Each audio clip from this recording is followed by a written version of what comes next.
Good morning everyone, I'm Lottie and I work here at the National Marine Aquarium. Unfortunately we're closed at the moment to the public, so we thought it would be nice if you guys could see us doing a bit of feeding. This morning we're going to be feeding this beautiful tank here. This is our Plymouth Sound tank, and all these lovely creatures here live just out in front of the aquarium in Plymouth Sound. They're all very native, they're really gorgeous, and they're super hungry. If Ollie just has a look at the front of the tank here, you can see they're all waiting for their breakfast. They get fed at the same time every day, so they all know when it's time for food. They look super excited. Now this morning, they're getting a few different bits and bobs for their breakfast. We've got some little tiny krill here. These are these pink things. You can see their little black eyes. And those are for the bigger fish swimming around on the top. We've got some chopped up mackerel and some lovely tasty prawns here. And these are for things like the stingray and the larger fish. And we've got some cockles. Now inside each cockle, if I pull it open, whoop, is a little tiny animal. And these are for our starfish. Our starfish are really strong and they can pull them open to eat the stuff inside, but it means the other fish can't steal their food because they're a little bit slower than the other fish at feeding. And then on this other side here, we've got some lovely squid. We've got some squid that's been chopped up quite tiny and some slightly larger pieces. And all this wonderful food was prepared this morning at about 8 o'clock by our two biologists who stand for about 2 hours with lots of knives and lots of fish and chop them all up, and it gets pretty smelly. But we're very thankful for that lovely work. So we'll start the feed with a little scatter on the top, and I'll use that krill, the little pink animals with the black eyes, to sprinkle into the top. And you can see already the fish have started to come up to feed. Now the big grey ones with the dark backs, these are our grey mullet, and these guys are scavengers. And if any of you guys have walked around the Barbican, you've probably seen them swimming around under the boats. You get quite a few of them in the Barbican. They're very lovely. And we've also got some red mullet as well. These guys have little sort of white things coming out of their mouths called barbels. We might see them a bit later when they're scavenging on the floor. And those guys are also feeding this from the scatter feed. Lovely. Now we've got a little stingray down here. He's a common stingray and he looks pretty hungry too, so I'll make sure he gets a little bit. He's going to get one of the bigger chunks of food, so I think I'll give him a prawn. And what we have to do with him is target feed him to make sure he's fed. So I'll wiggle it in front of his face and then drop it, and he sits on top of his food. So you can see he's slurped it into his mouth. And stingrays have got terrible teeth. Their teeth are really flat and blunt, so it takes them quite a long time to chew their food. They mush it around in their mouths and then they'll swallow it, but he looks pretty happy. And you can see the mullet are all chewing on the squid just above him. Now our starfish are going to get fed as well this morning. You can see our starfish are kind of funny shapes, and a few of them have got some funky looking arms. Now, as some of you probably already know, starfish are supposed to have 5 arms, but sometimes if a starfish feels threatened, a little bit like lizards, they can just drop their arms off and run away, and then the predator sort of snacks on their leftover arm. And they're pretty clever though, they can regrow these arms once they've dropped off.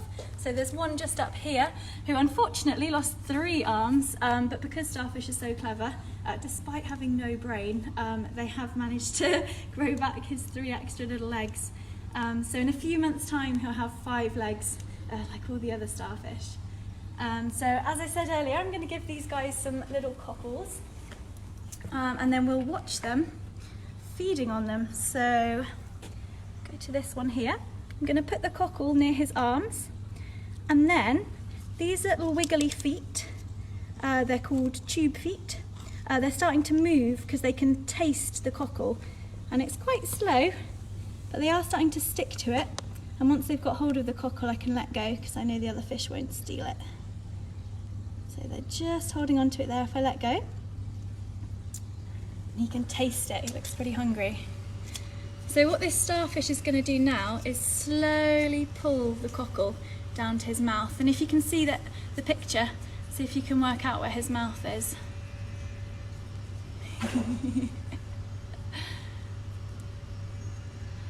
So you probably guessed right, it's right in the centre, just there. That's where his mouth is.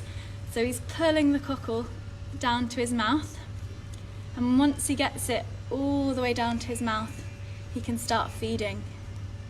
And the starfish will pull the cockle in half, a little bit like I did at the start of the video, and they don't eat the shell, they just eat that little animal inside.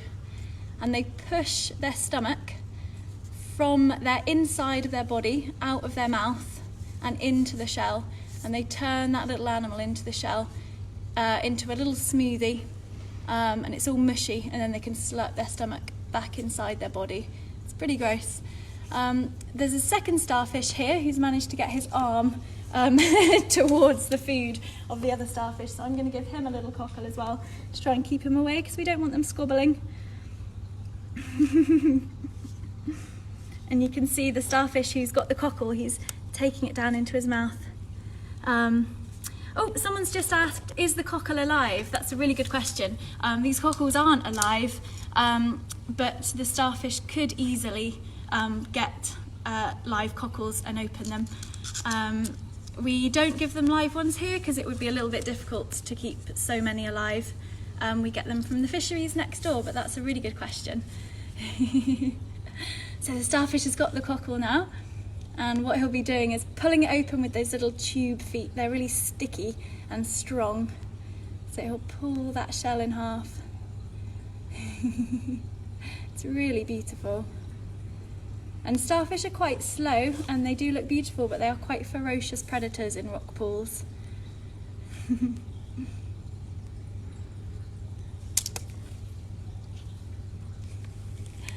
Lovely, okay.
I'm going to feed this little pink fish now behind the starfish. It's just down here. See if she'll take some food. This is a Cuckoo Wrasse, and they're really beautiful fish. Oh, she's not going to grab it. I'll try again with something else. Try with a little bit of krill. The mullet, quite annoying. They're very greedy and they get in the way. Let's try again. Is she going to take any? So this is, as I said, a Cuckoo Wrasse, and they're incredible fish. They're all born females, and they're all born that bright pinky orange colour. And then when they get to about 8 years old, the biggest females in the group will start changing gender, and they'll turn into boys. The hormones in their bodies change, and they turn blue. And we've got a male in this tank who we'll see a little bit later on, having his breakfast. And he used to be orange, and then one day his nose turned blue, and we knew that that was him turning into a boy. I'm going to give the stingray a little bit more as well. He looks peckish. So wiggle it in front of his face and then let go, and he jumps onto it. He looks very happy.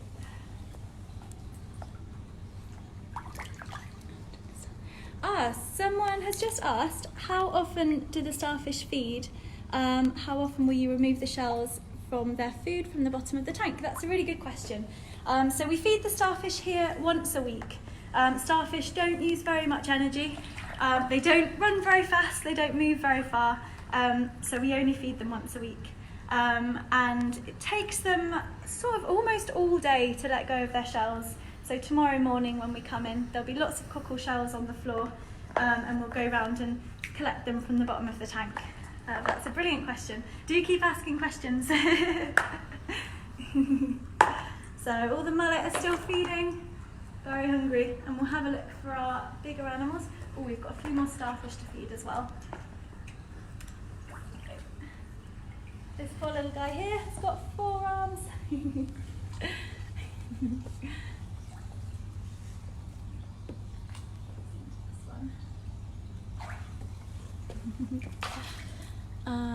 Do you ever name the fish? Someone's just asked if we ever name the fish. And we do, yes. We don't name every fish for obvious reasons. We tend to name the more characteristic ones. And one of those has just swum up to me now because I think he's ready for his breakfast. Now this little orange fish down here is called Denzil. And he's a super lovely fish. We love him lots and lots. Although we did realise the other week that he was actually a female, because when he turned around he had a big pregnant belly full of eggs. But we tend to feed the more charismatic ones. So the animals, they've all got different personalities, and some of them are a little bit more friendly than others, and they tend to be the ones that get the names, or the ones that are a little bit annoying, the ones that tend to nibble and things like that. Now this lovely fish down here, this is a flatfish, and he's a plaice. Oh, he didn't enjoy that. He can be quite fussy, so I'm going to try him with a little bit of squid instead.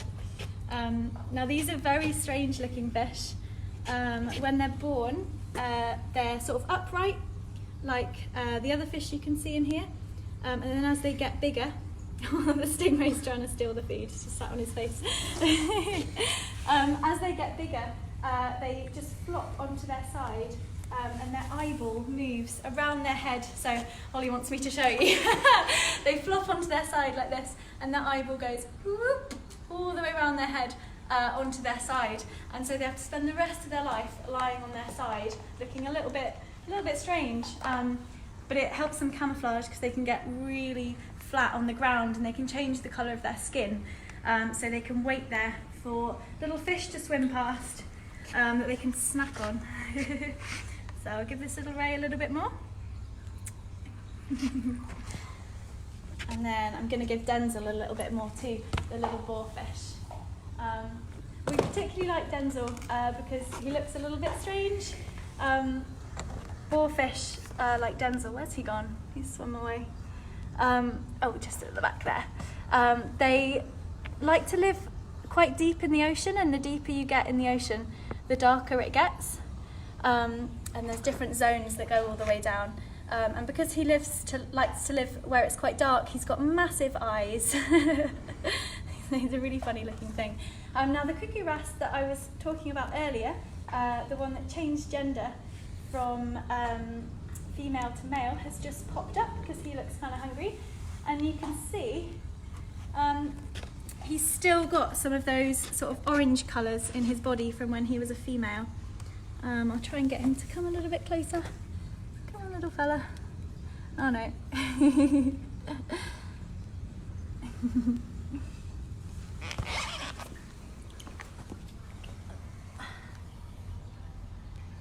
Drop it near him.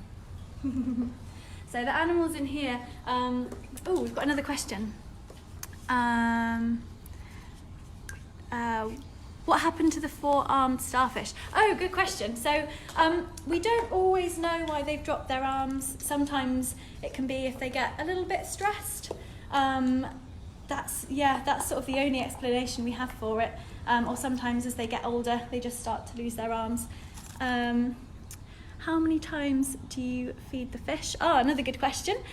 So these animals get fed every single day at 10:30 every single day except for Sundays.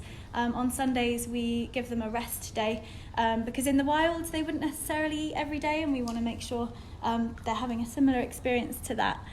Another question, do you normally feed this way, or do you throw the food in for everyone at the same time? We always feed with tongs, so we throw the food in for the little fish on top, the mullet, but we target feed all the other animals because we want to make sure that everyone's feeding on that day. We've got a feeding chart that we have to fill out after every feed to say whether anything's missed a feed, because then we know that something might be up with them, and to keep an eye on them the next day to make sure they feed. So we do always do it like this. And another question, IV5 would like to know, do the fish ever eat human food? That's a really good question. Well, this is human food. So people love to eat cockles all around the world. I used to eat mackerel like this. You can fish mackerel just off the coast here. Lots of you probably like to eat prawns as well, and scampi, and squid. Lots of people eat squid. So that's a really good question. This is human food, so we do technically eat fish food, I guess. So yeah, good question.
So as I mentioned earlier, all the animals in this tank, they live in the National Marine Park at Plymouth Sound, which is just outside the window there, just in front of us, in that lovely water out there.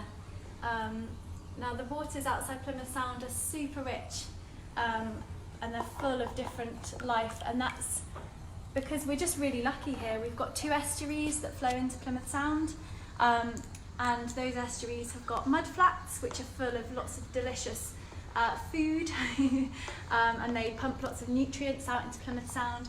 And we've also got seagrass beds, so we're really lucky here to have seagrass beds, and they're all just under the water out there. And seagrass is a flowering plant. It's actually closer related to grass on land than it is to seaweed, and it's out in the water out there, and it provides a nursery for lots of different species. So you find cuttlefish in seagrass beds and seahorses, but you also find baby pollock and baby sea bass, things that you guys have probably eaten out in restaurants. These seagrass beds are really important. And here at the aquarium we've actually got a project called Remedies, where we're working to protect the seagrass beds out there and around Drake's Island, and sort of replant them, because a lot of them have been sort of damaged by boats and anchors, but we're looking at sort of restoring those habitats for our lovely animals, because we get amazing species out there, and we really want to protect them, because they're beautiful, and also because people like to eat them too. I won't say that too loudly in front of the fish.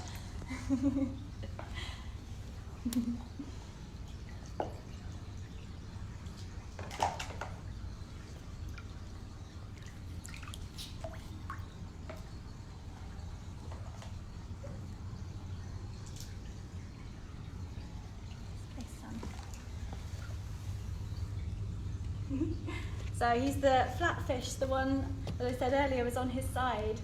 So you can see his mouth is a little bit wonky when he feeds. I'm trying to give him a little bit more. Seems to like the prawns. Are you hungry?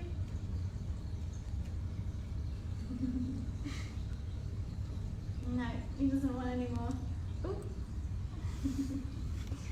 Did he eat that? I couldn't quite see. The mullet were getting in the way.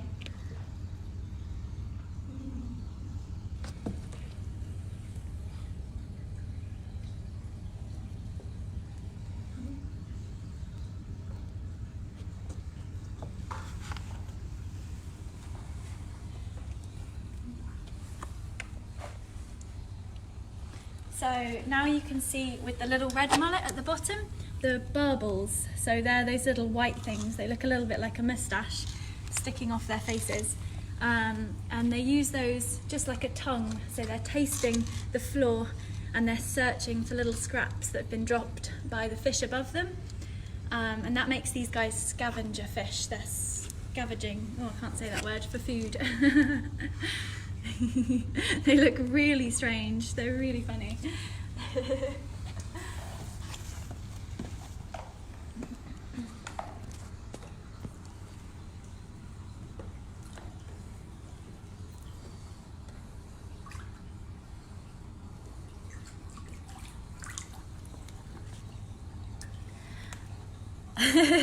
Oh, Freya's just asked, which is your favourite creature in the tank? That's a really hard question. They're all so cool, but it probably is this little stingray down here. And for that reason, I'm going to give him a little bit more food. He's so lovely. He's a common stingray. So if you look at the end of his tail, where it sort of spikes up a little bit, that's where his barb is. It's a sting. And if he stung us, it probably would hurt a little bit. Look, he's smiling at the camera. He's so friendly. He's got to be my favourite. And there's his barb. So he uses that for defence if there's any predators around. But he's pretty good at hiding. You can hopefully see in the picture, his body on top is completely black, but underneath it's white. And this camouflage is called counter shading. So he's dark on top because if things were swimming above him, they'd look down and they'd see the dark depths of the ocean and his back would camouflage against it. But if those predators were swimming underneath him, they'd look up at the light and the sun, and it would be quite bright and they'd see his white belly.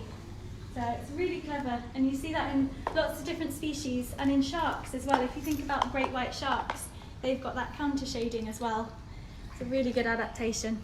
And I'll give him a little bit more squid.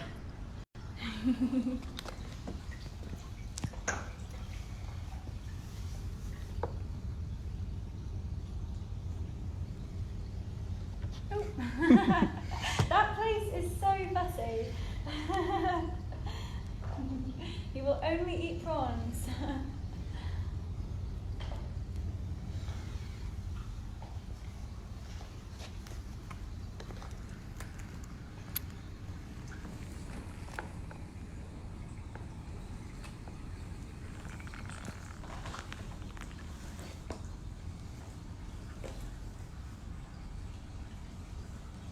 Okay, so now we've fed Wave Tank, we're going to move on to the Rockpool Tank over here.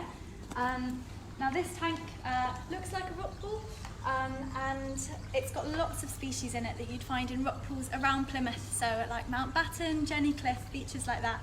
And we've got some lovely little bits of food in here for them as well. We've got cockles, which again we're going to be giving to the starfish. The starfish in here are a little bit different to the ones in the big tank.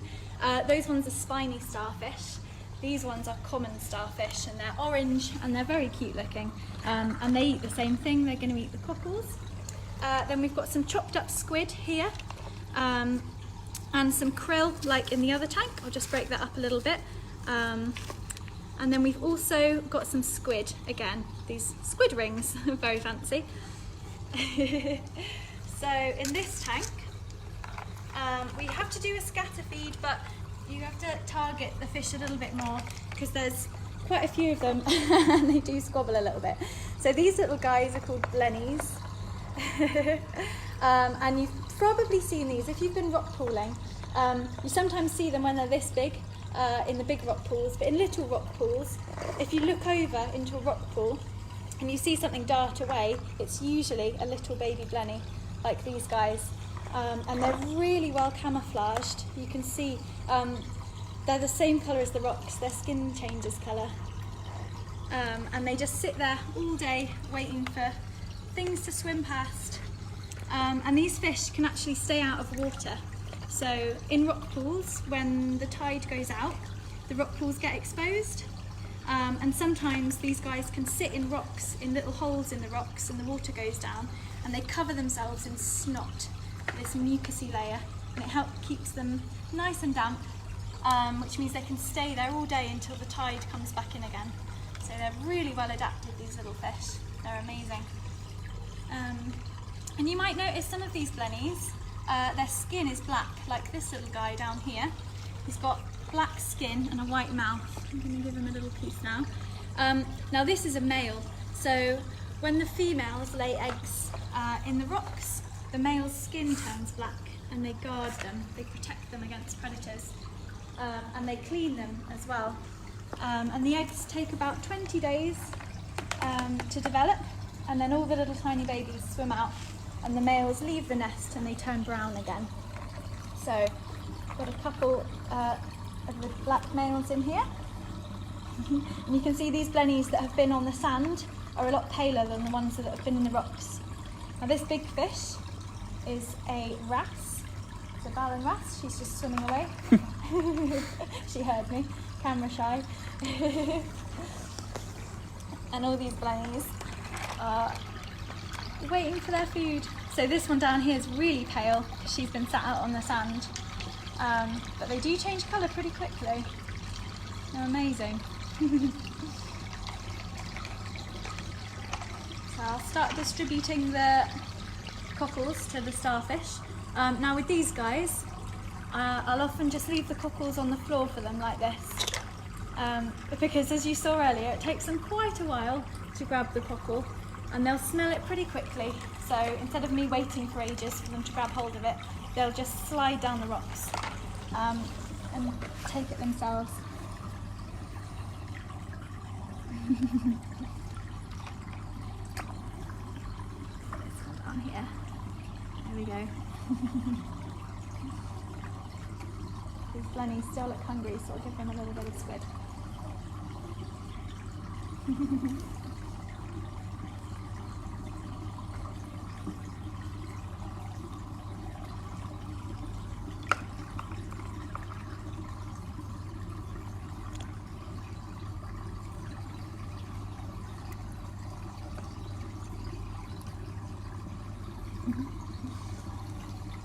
So we get loads of different species in our rock pools in the UK. They're incredible.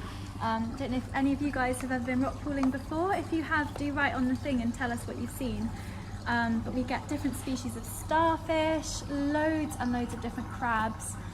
We've got a couple of crabs in here who hopefully will pop out in a minute. And we get lots of anemones, we get sea urchins, little lobsters, spot lobsters, prawns, loads of amazing things. Rock pooling's a really, really nice activity to do, especially out in the summer. Who else looks hungry? So we'll move down this way a little bit. This is a lovely guy. So this is a tom-pot blenny, this bright red one here. He's huge. And he looks very hungry, so I'll give him a little bit more. You can tell he's a tom-pot blenny because on his head he's got two little sort of frondy things. They look like little Christmas trees. It's a big piece of squid, but he's going to try and eat it.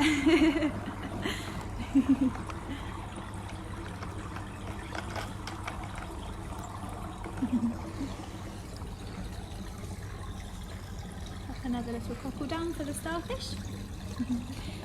And on the bottom here, just underneath us, we've got some sea cucumbers.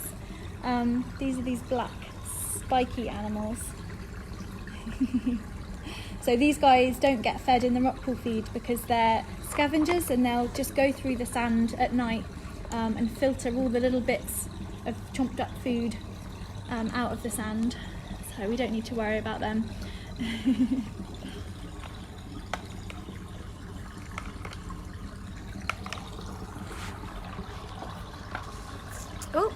Andrew, who's 7 years old, has just asked, would like to know how many species of starfish there are. So here we've got two different species. We've got the common and the spiny, and I don't know how many species we have in the UK.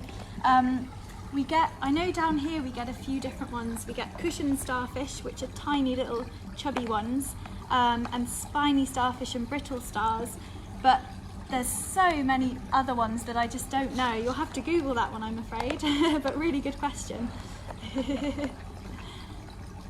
We've got some really cool starfish in the aquarium that hopefully we'll film on another day, called sun stars, and those guys are huge and they've got about 20 legs. They're incredible.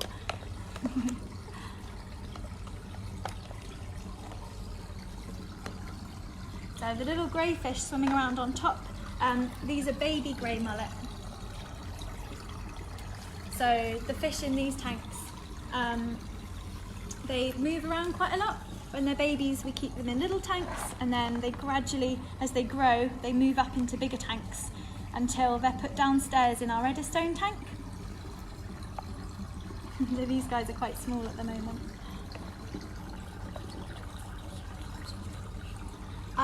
I've just been informed there's 2,000 different species of starfish in the world. And there's 32 in the UK, so we've got an amazing number of starfish in the UK. That's pretty impressive. Lots and lots of starfish. And they're incredible animals. They don't have a brain, which is a little bit sad for them. Instead, they've got lots of nerve cells, which tell them to sort of move around or to hunt. And we've got one just over here. We can actually see his mouth, which is very cool. So I'm going to give him a little cockle, and if I put it on his arm here, hopefully he'll taste it. He's not going to drop it. So he started to move already. He can already taste the cockle. And I'll start pulling it in. Archie would like to know the best place to find rock pools in the summer. Ooh, that's a really good question. There's lots of really good places. Here, closest to Plymouth, I would probably say Wembury's a really good place to go for rock pools. And Mountbatten as well. But when you're rock pooling, make sure you look at the tides before you go, because you want to go rock pooling as the tide's gone out.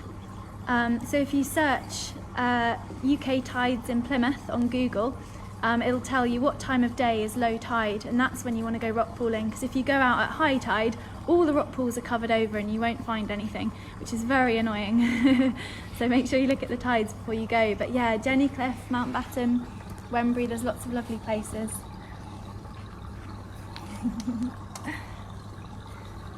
So this starfish is struggling a little bit. But he is getting the cockle closer to his mouth. He's holding on to it. So even though he doesn't have a brain, his nerve cells are telling him there's food, quick, eat it.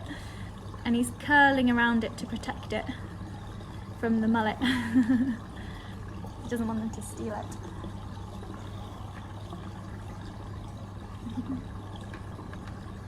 Oh, we've got another one here. You can actually see his mouth.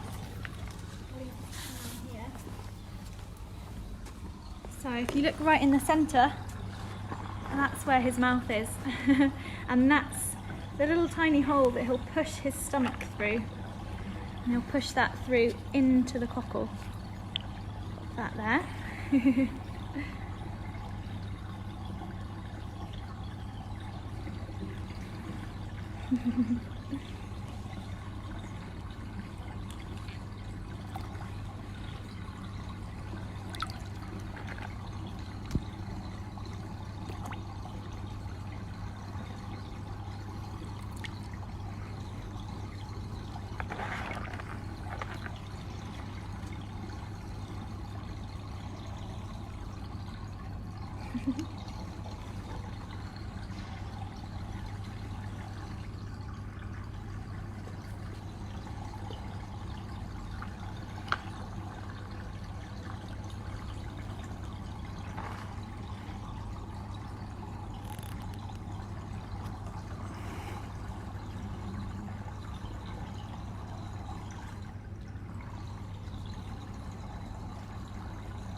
Oh, another question. When do the sharks get fed? As the boys would love to watch that. Ah, good question. So the Rockpool feed isn't exciting enough. The sharks get fed at 11 o'clock here at the aquarium, and we will be doing a film on Wednesday at 11 o'clock. So if you tune in on Wednesday, we'll have all our biologists up at the top of the shark tank. The tank's about 25 metres long, it's huge. And around the tank there's different feeding stations, so it's a bit different to what we do here. Everyone has their own species to feed, so we've got the turtle, we've got the different species of sharks, and we've got the different species of stingray. And each animal has got its own feeding target, so we'll put their target into the water and that animal will spot it and know that it's lunchtime, and they'll swim up to the top and then we'll feed them from there. And it's quite fun, so do tune in on Wednesday to watch that at 11. There's a bit more going on than in this feed.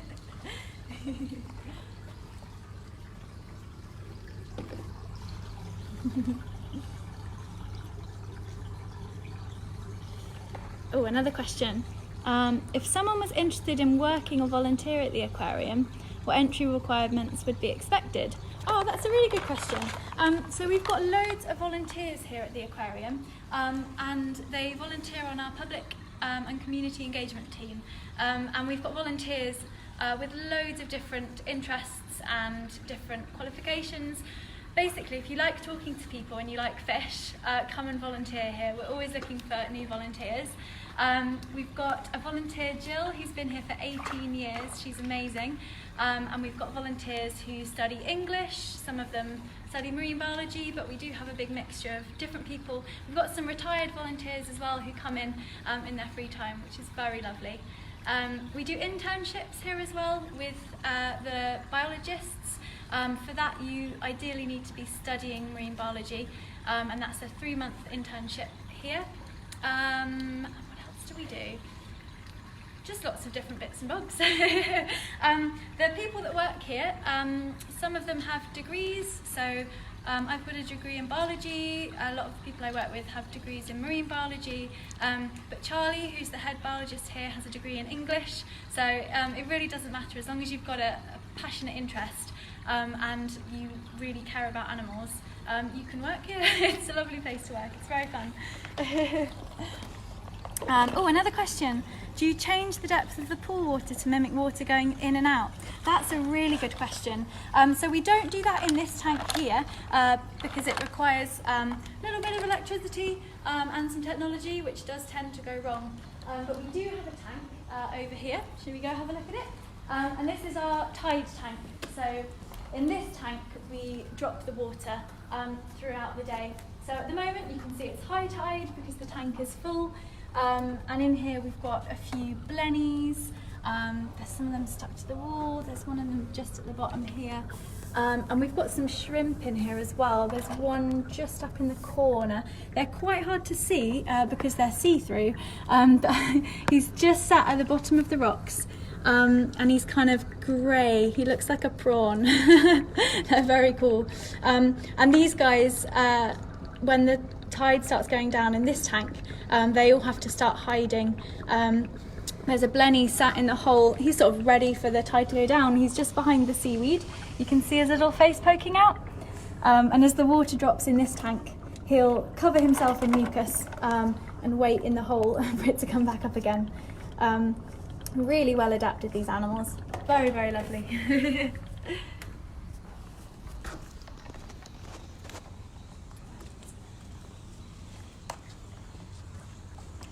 So we've got some tiny little tanks here with some smaller animals who are really good at hiding. So I'm going to drop a little bit of food in. There's a little fish down here, and I'll leave the food near the rock and she might pick it up when we've left. Rock pools are a challenging habitat to live in, not only because of the tide going in and out, but they're quite exposed as well to predators, things like birds. So the animals in rock pools are often quite shy because they need to hide.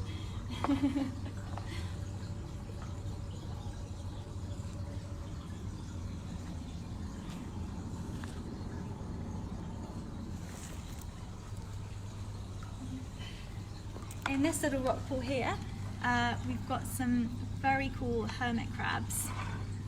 So there's one in this dark shell here who's running away from me. So I'll leave his little bit of shrimp there. And I think there's one in this shell as well. So I'll put a little bit of food in front of him. He might come out and get it. There we go. Oh, he's missed it. Hermit crabs are amazing. They don't have any shell on their back. Their body's kind of squishy like a worm. So they have to use old shells from sort of sea snails, and they'll push their body into them, and then when they get too big for the shell, they'll push it off and they'll find another one. And they're very picky about their shells, particularly about the colour. So a crab will pick a pale shell like this one if he lives in the sand, or if he lives in rocks, he'll pick a darker coloured shell. Give this little fish something.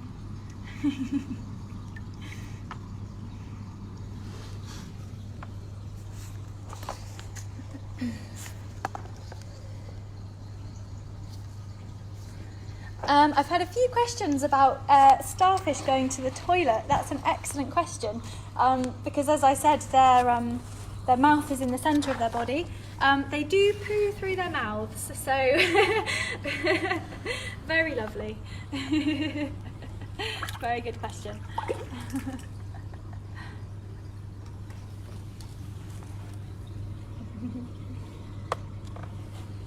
This little Blenny down here, you can see he's turned black. So like the ones we were looking at earlier, this is a male who's guarding some eggs. Are you going to eat that? He's being very lazy, he doesn't want to come out for his food. Come on. There we go. Oh, he's being fussy. I'll try giving him a little bit of grill.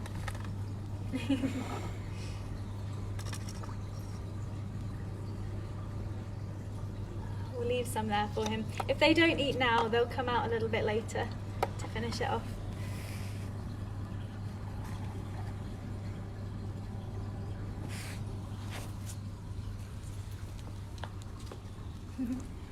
Okay, so we've finished the Rockpool and the Wave Tank feed now. Thank you all for tuning in and listening, and thank you for all your wonderful questions as well. They were brilliant. And don't forget to watch on Wednesday at 11 o'clock when we'll be feeding the sharks, the turtle and the stingrays as well. Have a lovely day. Thank you very much. Bye.